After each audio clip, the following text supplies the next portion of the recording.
It was the morning of February 2nd, 1685. King Charles II of England, at the age of 55, suddenly collapsed in his chamber at Whitehall Palace. His body stiffened, his speech faltered, and within minutes the word spread. The king had suffered a stroke. At once, the royal household erupted into chaos. Messengers sprinted down corridors. Trumpets blared to summon the court physicians. And soon, a dozen of the most highly trained doctors in Europe gathered at the king's bedside. Their mission was clear: save the monarch's life at all costs.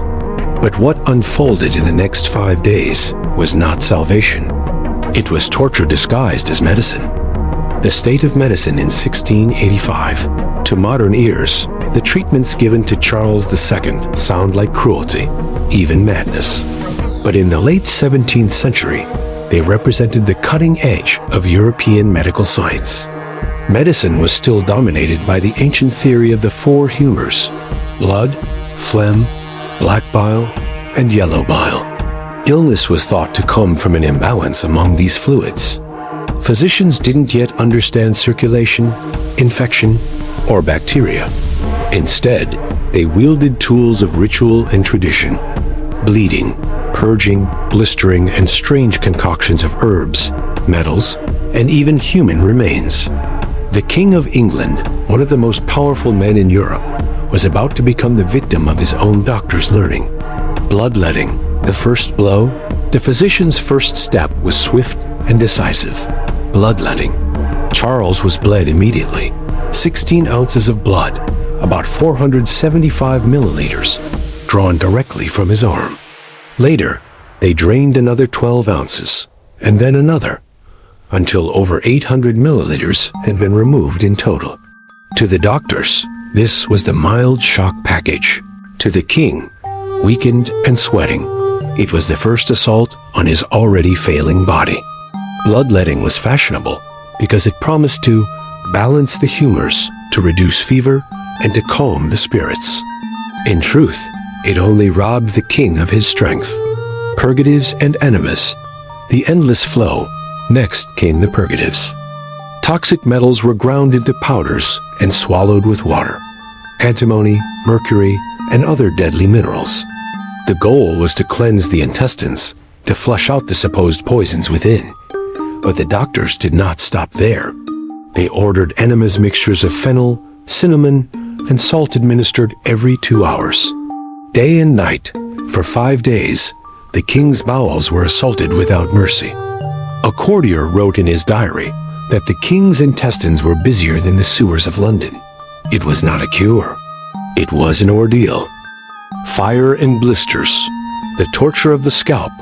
When the bowels did not improve the king's condition, the doctors turned their attention to the head. Charles' head was shaved bald. Red-hot irons were pressed onto his scalp. The flesh blistered instantly, releasing a sickening smell. Then the blisters were deliberately squeezed and drained. The idea was to draw the bad humors out through the skin. The king groaned, his body convulsing, but the doctors persisted. To them, pain was a sign that the treatment was working. Powdered skulls and sheep's guts, the alchemy of remedies. The royal apothecaries were then called upon to prepare more remedies. The king was given potions containing powdered human skulls, dried sheep's intestines, bezoar stones, and crushed pearls. These were believed to hold magical, curative powers. Some mixtures were stirred with wine, others swallowed raw. One concoction contained 40 separate ingredients. Another used oil of violets, spirits of lavender, and extract of roses, combined with ground antimony. The king's stomach turned. He vomited, he shivered, he sweated. But still, the treatments continued. The court watches in horror. All the while, courtiers, nobles, and even Charles' mistresses gathered in the chamber, whispering prayers, holding their breath. Some wept at the sight of the monarch in agony. Others debated whether the doctors were saving him or killing him. But no one dared intervene. The physicians were the best in Europe. To question their methods was to question science itself. They too The assault continues. The morning after the king's collapse, the doctors gathered once more at Whitehall. Charles II lay pale and exhausted, his veins drained, his bowels emptied again and again through endless enemas. But the physicians were far from finished. They applied mustard plasters to his feet and legs, hoping to draw the sickness downward. They rubbed strange ointments into his chest, concoctions of pigeon dung, powdered pearls, and herbs mixed with turpentine. Then came another round of purgatives: antimony to make him vomit, mercury to provoke salivation. Charles retched violently, spitting into bowls as courtiers looked on in horrified silence. His body was failing, but the doctors saw only opportunity. The humors must be expelled. One physician wrote, else they will consume the royal body. A chamber of witnesses, the king's sick room, had become a theater. Courtiers, ministers, and even foreign envoys crowded into the chamber, each eager to witness the fate of England's monarch. The Duke of York, James, Charles' brother and heir, remained at his side, his face grim. Behind him, political rivals whispered. Some believed the king's illness was punishment from God for his debauchery. Others suspected poison, a common fear in an age of intrigue. Yet what unfolded before their eyes was no assassination. It was medicine itself, brutal and relentless. Day 3, blisters and burning. On the third day, the king's condition worsened. His pulse faltered, his breath grew shallow. The physicians doubled their efforts. More blisters were raised, not only on his head, but on his chest and arms. Heated cups were pressed to his skin, leaving angry red welts. Then the blisters were lanced and drained. The fluid collected as if it carried away disease. Charles groaned in agony. His attendants wiped his brow, whispered prayers, and begged the doctors to stop. But still they pressed on. To cease would be to admit defeat, and defeat was unthinkable. The alchemy of cures, meanwhile, the royal apothecaries prepared increasingly bizarre remedies. One draft contained 40 ingredients, among them powdered human skull, bezoar stone, crushed coral, and oil of roses. Another was made from dried sheep's intestines mixed with wine. These were not superstitions whispered in villages. They were the most respected treatments of the royal court. Learned men, trained at the great universities of Europe, believed sincerely in their power. And Charles, loyal to his doctors, swallowed each potion without complaint. The court in turmoil. Outside the sick room, Whitehall Palace buzzed with tension. Londoners gathered in the streets, praying for the king's recovery. Pamphlets circulated, speculating on his fate. Some whispered that God was striking down the merry monarch for his sins, his mistresses, his extravagance, his tolerance of Catholics. Others feared chaos. If Charles died, his brother James, a Catholic, would inherit the throne. To many Protestants, that was a nightmare. The king's life was not only his own, it was the fragile thread holding together a kingdom on the brink. Day 4, the final ordeal. By the fourth day, Charles was little more than a shell of himself. His skin was raw from blistering, his body weak from bleeding and purging. The doctor shaved his head once more and applied hot irons again, pressing until the air filled with the stench of burning flesh. They drained more blood, mixed new potions, and forced them into his mouth. One witness wrote, "Never was a prince more cruelly handled, yet he bore it with patience most extraordinary." The king's endurance astonished all who saw him. Even as his body failed, his spirit clung to dignity. Day 5. The end approaches on the 5th morning, February 6th. Charles II was near death. His physicians, desperate, tried one last remedy. Bezoar stone dissolved in wine, thought to cure any poison. They prayed, they begged heaven. They administered one more enema, but it was too late. The king slipped into unconsciousness. Courtiers knelt around his bed, weeping. Priests whispered final prayers. And then, at last, Charles opened his eyes, smiled faintly, and whispered his famous last words. "I am sorry, gentlemen, for being such a time a-dying." Moments later, the King of England was gone. Shockwaves through the court when the king finally breathed his last on February 6, 1685. A heavy silence fell over Whitehall Palace. The courtiers who had crowded his chamber, some praying, some whispering, now wept openly. The air still smelled faintly of burnt flesh and bitter potions, reminders of the agonies he had endured. For his brother James, the Duke of York, grief was mingled with triumph. At that moment, he became King James II of England. The succession was secure, but it came at a price. The death of Charles II opened wounds that could not be healed: religious, political, and medical. Public mourning, private whispers. The king's body was embalmed and laid out in state. Londoners filed past his coffin, many weeping sincerely. Charles had been known as the Merry Monarch, a man of wit, charm, and tolerance. He had rebuilt London after the Great Fire, patronized the sciences, and brought a sense of liveliness to the court after the grim years of Puritan rule. But in private, whispers grew. Some said the king had been poisoned, perhaps by Catholic agents seeking to hasten James's rise to the throne. Others muttered that his doctors had killed him through incompetence, or even malice. The truth was both simpler and more tragic. Charles had been killed by medicine itself. The European reaction news spread quickly across Europe. In Paris, Louis XIV's court marveled at the barbarity of English physicians. In the Netherlands, pamphlets mocked the butchery, disguised as healing. Diplomats carried the story from court to court, each embellishing the details. The endless enemas, the blistering irons, the powdered skulls.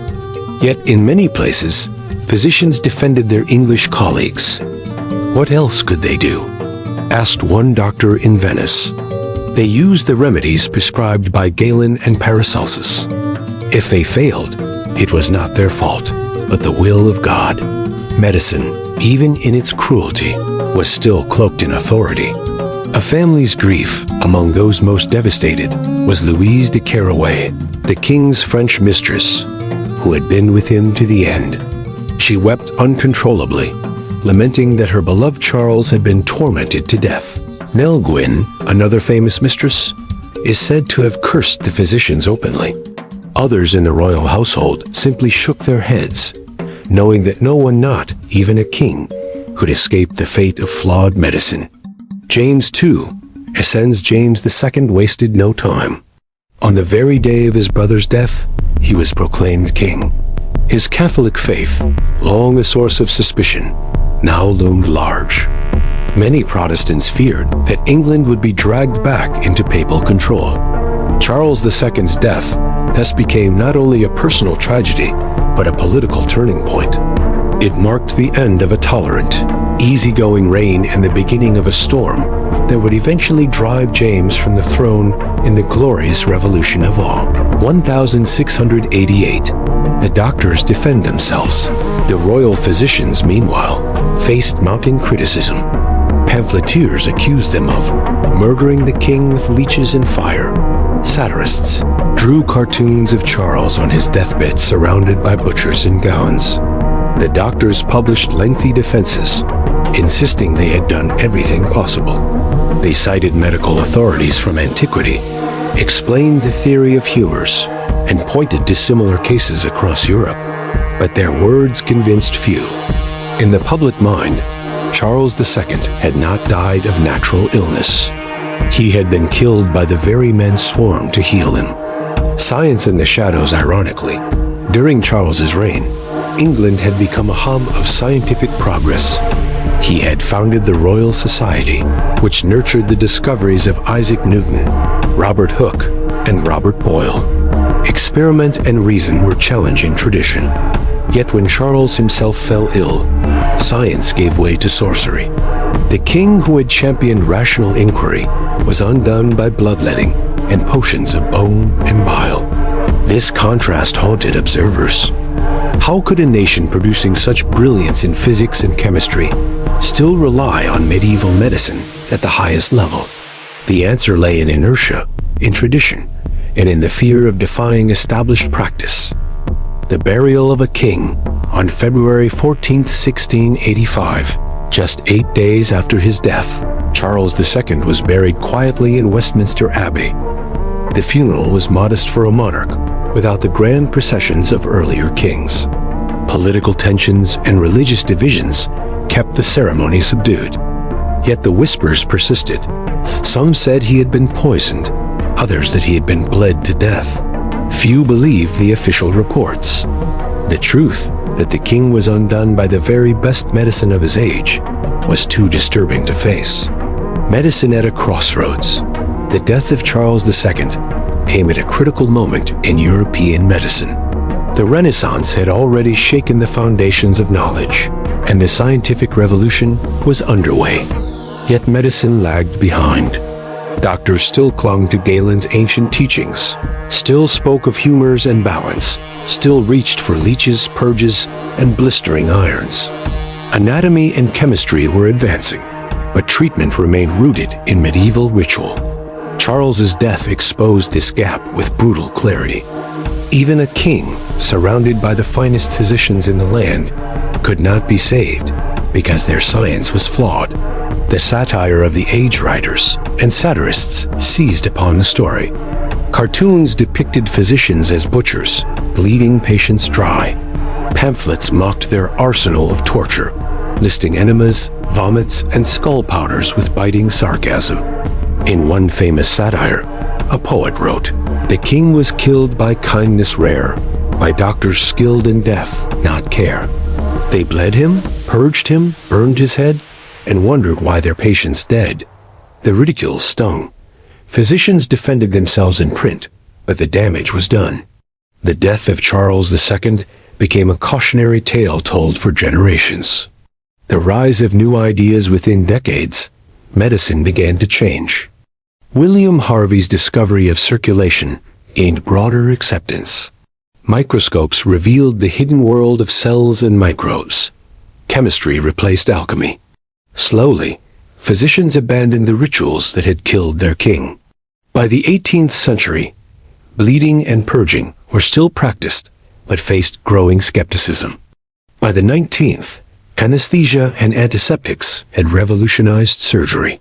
And by the 20th, antibiotics and vaccines would achieve what 17th century doctors could only dream of. The shadow of Charles II's death lingered, a reminder of how far medicine had come, and how much suffering had paved the way. Charles II's reputation. In history, Charles II is remembered as the merry monarch, a man of charm, wit, and indulgence. He restored the monarchy after years of Puritan rule, filled his court with music, theater, and laughter, and left a legacy of tolerance. But his death adds a darker note to that story. The man who loved life, who relished every pleasure, was stripped of dignity in his final days, subjected to torment in the name of healing. Yet even in agony, he displayed grace. His last words, apologizing for being such a time a-dying, captured the humor and resilience that defined his reign. Lessons for the present. Looking back, the death of Charles II forces us to confront unsettling questions. How often have humans mistaken cruelty for cure? How many lives have been shortened, not by disease itself, but by the treatments meant to heal? And are we so different today? Modern medicine is vastly more advanced, yet debates continue over risky treatments, experimental drugs, and the ethics of human trials. The line between healing and harm remains fragile. The story of Charles II reminds us that medicine is not just science. It is power, responsibility, and above all, humility.